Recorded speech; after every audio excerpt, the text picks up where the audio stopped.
It is a characteristic of all movements and crusades that the psychopathic element rises to the top. Robert Lindner. The higher I went up, the less happy I was. Dave Chappelle. Timeline 2011. War in Iraq and Afghanistan formally ends after the killing of Osama bin Laden. The United States acknowledges it can no longer afford two wars and attempts to shift its focus from war to renewable energy. 2012. Russia, having spent time re-establishing their connections to their former Soviet states, reverts from their federation back to a socialist republic with Vladimir Putin as the first czar. New tensions arise with China and reignite with the United States after a joint nuclear incident that has since remained a secret to the public. Alexander Velasco, Elias Lehner, and Layla Lansfield are born on this year. 2016. Oil supplies in all countries drop to an all-time low as prices lift to an all-time high. The United States begins offshore drilling in California. Japan becomes an entirely nuclear country despite the Fukushima disaster. Unable to sustain itself by purchasing oil, China invades the Middle East for remaining oil reserves. March 2017. Russia, dealing with its own economic collapse, begins to threaten China with nuclear force if they do not retreat from southern Soviet territories. United Nations peace negotiations fail. China secedes. Russia follows shortly after. Further discussions are hindered as more nations begin to pull out. The United Nations crumbles. April 2017. Scientists Franklin Morrison and the United States and Thomas Berruger of Germany create the first city shielding array capable of defending from nuclear attack. New York City, Berlin, and Sydney invest major capital in the project to become the first cities to adopt the shielding technology. However, the shield has power issues. November 2017. Franklin Morrison invents the cloudbreaker technology. It is a constant source of solar energy harnessed and saved using nuclear fusion batteries. Many of New York's windowed buildings are replaced by massive solar walls. The energy is absorbed into a massive underground fusion reactor where energy is constantly being output or saved for unlimited use. One full day of sun generates enough power for the city for a year.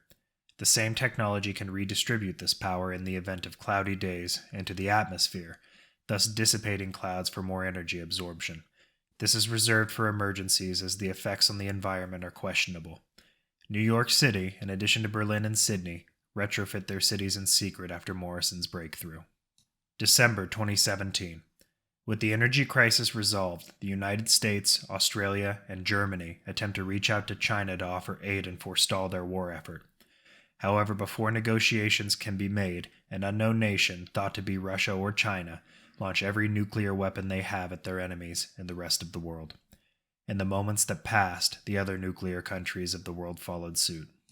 Hundreds of warheads were in the air and millions of people were dead, dying, or somewhere in between. New York City, Berlin, and Sydney shunt all extra power available to their shields, pushing the cloudbreaker array to its limit. These cities take reactionary quake damage along the borders of the shielding as a result.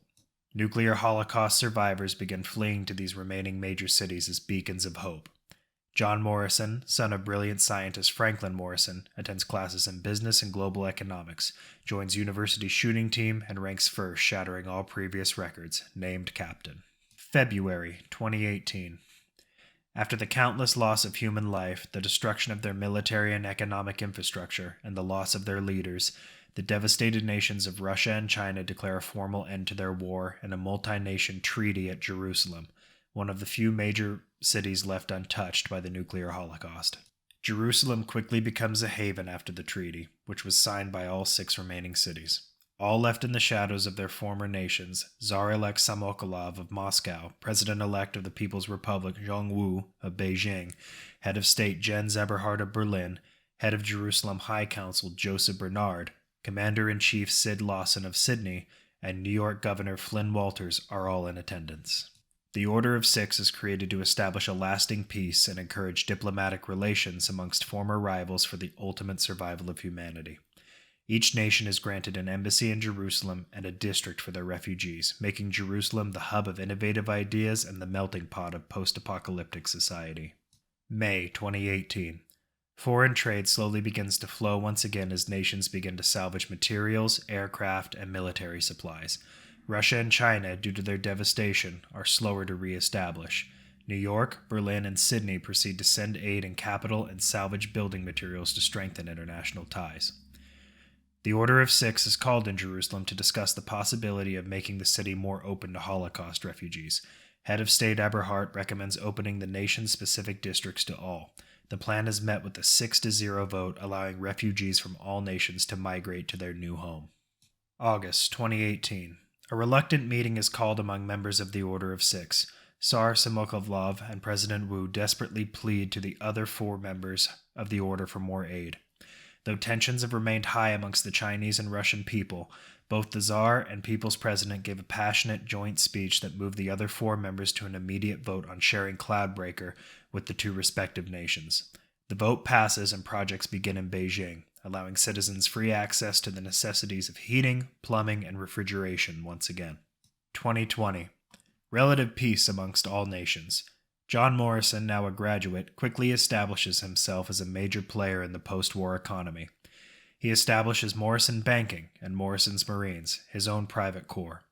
Morrison's inherent leadership capability, presence, and deep pockets serve him exceptionally well in his expeditions to former military bases in the New York State area. The recovery of weapons, military supplies, and research thought lost forever due to the war bring Morrison immediate fame and a source of wealth independent of his father. 2023. With each successful expedition, Morrison gains more fame and notoriety. In some bases, he discovers remnant military groups and recruits them to his private corps. Morrison knows anyone with command expertise would be an invaluable asset. He quickly extends hands with the groups who cooperate and wipes out those who do not. 2025. Governor Flynn Walters recognizes what remains of the United States government's chain of succession can no longer keep up with New York City's growing economic and military lead in the world. Walters, through either concession or force, yields control of New York City to John Morrison, whose private corps severely outnumbered the remaining members of the United States military in the city. This force is absolved into his private corps. Morrison creates the New York Free Trade Association and begins massive renovation to the city's skyscrapers, making them taller, safer havens for the rich, while the poor and infirm continue to suffer on the streets as a distant memory to those well off enough to afford their obsidian towers. Morrison establishes his CEO office in the former Empire State Building, though because of renovation and solar arrays, the building is a ghastlier shadow of its pre-war counterpart. January 2026. Times Square renovated into what is known as the Entertainment District. Flashy neon lights, gambling, prostitutes, clubs, drugs, and alcohol are commonplace. Most of this work is done by citizens of the New York Free Trade Association under Morrison's gaze, though he takes no direct control of the district's operations. Occasionally, his Marines make sweeps for those on his wanted list, or to clear the area of refuse in areas considered prime real estate for buyers. November 2026. John Morrison begins a major effort to clear out the fringe areas of New York City of debris and refuse for his future weapons factories and military barracks. Upon arrival, Morrison's Marines, dubbed Maury's Marines by locals, discover that many of the ruined buildings are still inhabited by refugees. The order comes down to wipe out all resistance or recruit them into the military by force. The rich in New York are told stories of crazed, drug-addled refugees attacking the innocent, which promotes a deep sense of mistrust and hatred for the poor.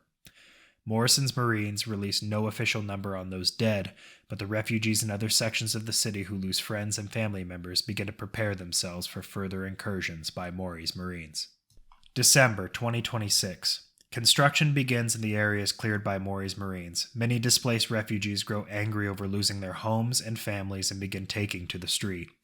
Some 1,000 rioters appear near John Morrison's vacation home, just outside the metropolitan area.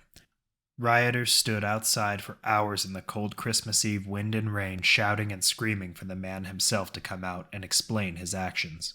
Eventually, one person cast a stone, then another. Soon the crowd was pushing past Morrison's gates and breaking into his home. They grabbed the first man they saw and beat him to death, spat on and mutilated his corpse, then set the home on fire. It wasn't until after Christmas Day afternoon that the news had reached the city. It was not John Morrison who had been killed, but his father, Franklin Morrison, creator of the Cloudbreaker technology, savior of New York City, and a hero in more countries than just his own. January 2027. After hiding away from the rest of the world until the new year, John Morrison steps forward and gives a speech in his father's honor. He shed no tears, and while many viewed his manner as being cold, they dismissed it under the circumstances. Morrison unveils Operation Blood Boil, what is deemed as a mission to rebuild old infrastructure for the poor and infirm. Many of the city's poorest citizens waited outside of their settlements with their families as Maury's Marines rolled in with salvaged tanks and APCs. But Morrison had removed the pretense of aid from his soldiers' minds. They began the systematic slaughter of every man, woman, and child in the immediate area, without care or remorse. With each settlement cleared of inhabitants, the Marines began to blow away the buildings with tank and artillery ordnance until either smoking craters or refuse piles remained. 2030. After 3 years of martial law and ruthless, relentless murder in the streets, Operation Blood Boil ends and the reconstruction phase of the plan begins. Morrison renames the city and its darker, taller infrastructure New Purgatory. Under Morrison's rule, the city begins its expansion into areas previously held by refugees in the Brooklyn and Jersey City areas. Population size and poverty are still heavy in New Purgatory, despite the Marines' advances. Beijing begins its return to a sustainable economic state, while Russia is nearly forgotten by the other 5 nations. Sergeant Jack Newsom retires from Maury's Marines, but not before taking a plot of land for himself in the Outer Entertainment District. 2031.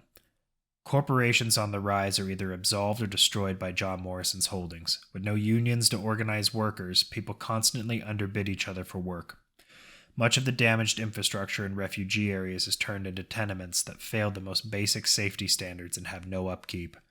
The poor are grateful for any roofing over their heads rather than bullets in their chests. June 2036. Morrison's stranglehold on his city remains strong.